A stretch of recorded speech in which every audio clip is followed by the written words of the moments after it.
Salut et fraternité.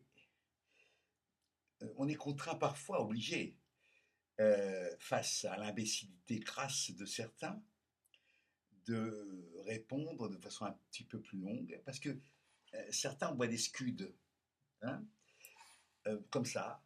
Il n'y a pas d'explication. C'est juste, en général, complètement de mauvaise foi, puisque, en l'occurrence, j'avais publié, j'ai publié avant-hier, ou hier, euh, sur Facebook, un, un début d'article de Mediapart euh, disant que les chaînes de Bolloré, assez, assez. Et j'avais surtitré, moi, boycott. Voilà. Alors, à ma connaissance, ce n'est pas de la censure que de demander le boycott. D'autre part, les chaînes de Bolloré doivent répondre, en ce moment, là, d'infractions totales, accumulées depuis des années, euh, concernant la neutralité, l'objectivité et la pluralité des débats et des opinions. On sait très bien que c'est pas vrai. Ça ressemble à de la forfaiture, quoi. Voilà des gens, des dirigeants de chaîne, qui passent devant une commission pour se voir attribuer ou pas des fréquences lesquelles appartiennent au domaine public. Enfin, ça appartient à l'État. Les fréquences n'appartiennent pas à ces gens-là. C'est l'État, la puissance démocratique en principe, qui attribue des fréquences à ceux qui en font la demande. Pour cela, il faut répondre à un certain cahier des charges, qui est à peu près toujours le même, c'est-à-dire un rôle d'éducation, un rôle de distraction, Hanouna, par exemple, c'est une grande distraction, et puis un rôle d'objectivité qui va avec l'éducation d'ailleurs, euh, la culture. Bon, ces gens-là signent un engagement, un contrat qu'en principe ils doivent respecter. Or, ils ne le font pas. L'ARCOM a, depuis 20 ans que ces chaînes-là sont en ligne, l'ARCOM a relevé un certain nombre d'insuffisances et, et de fautes. Donc, l'équipe de Bolloré, sur ces chaînes-là, C8, et puis je sais plus quoi, voilà, sont obligés de répondre devant une commission de l'ARCOM.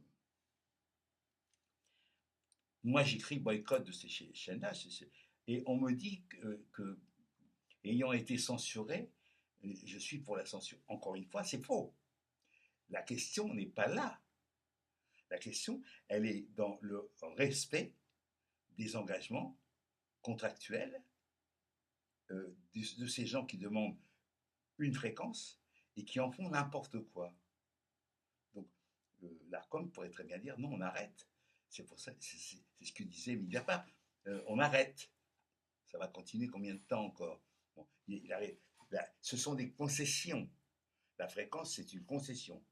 Donc, toutes les chaînes reçoivent une autorisation d'émettre pendant un certain temps, au bout desquels il faut renouveler la demande et après vérification du respect de la déontologie journalistique. On voit bien que ce n'est absolument pas le cas, que ces gens-là foulent aux pieds euh, les engagements qu'ils ont eux-mêmes signés. Il en a été de même à l'époque de Berlusconi, en France, parce que la 5 a été, la Chine, ouais, a été euh, concédée à Berlusconi, et même à Hersan, Robert Hersan. Ces gens-là sont venus devant une commission dire oui, oui, on va faire tout bien, on va être éducatif, on va respecter la neutralité et la pluralité, et ils ont fait n'importe quoi. Vous voyez donc quoi, la 5 a disparu, la Chine, ouais. Et Berlusconi aussi d'ailleurs. Enfin voilà quoi. Donc il s'agit quand même absolument pas de censure, mais d'un respect des règles déontologiques quand il s'agit d'attribuer des fréquences à des gens qui les demandent. Point. Voilà.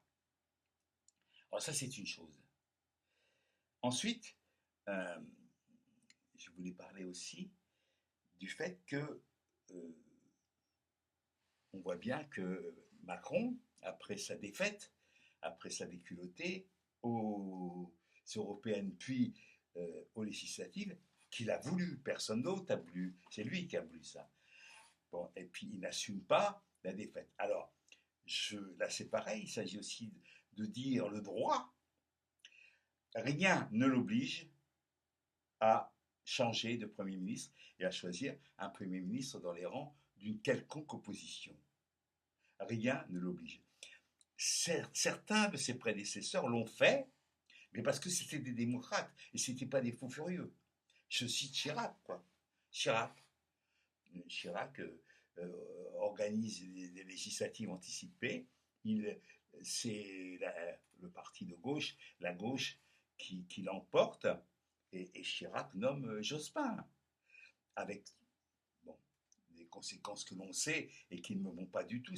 On change, on change de. C'est Jospin qui a voulu le passage du septennat au quinquennat, qui est une idiotie, je l'ai déjà dit ici.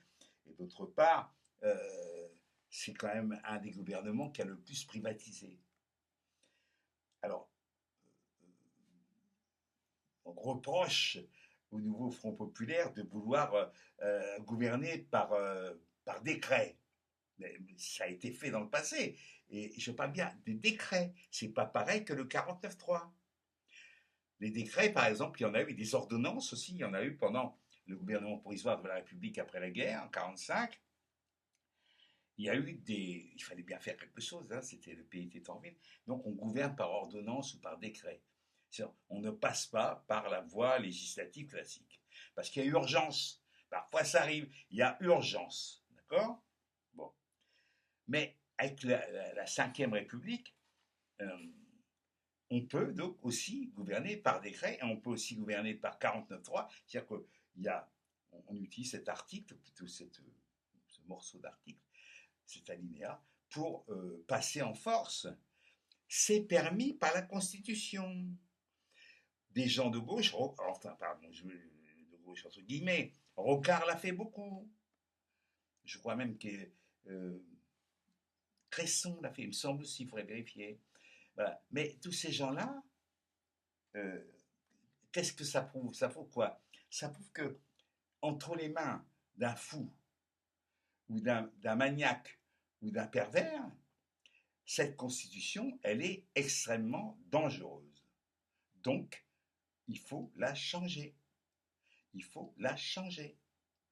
Une des premières choses qu'il faudra faire si un jour on arrive au pouvoir, c'est de faire ce qu'avait dit Mélenchon, changer de constitution en faisant en faisant une assemblée, en réunissant une assemblée constituante, comme son nom l'indique, pour rédiger, faire une nouvelle constitution.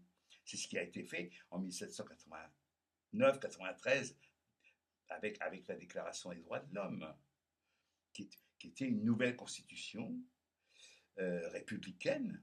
Voilà.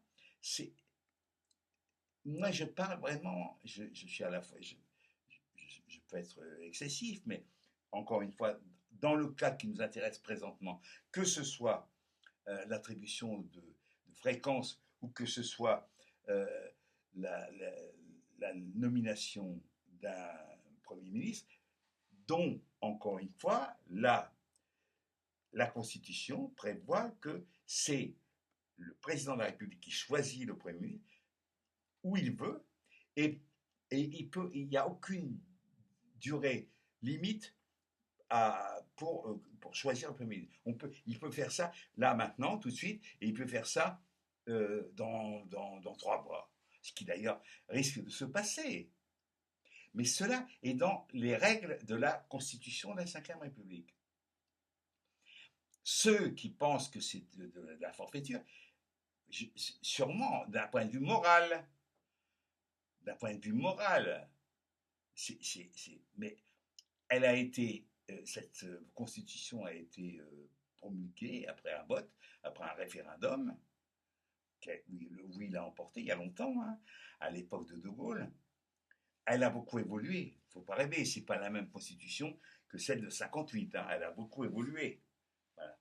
Avec des votes au Parlement. Le Parlement, c'est la réunion de l'Assemblée nationale et du Sénat, des sénateurs.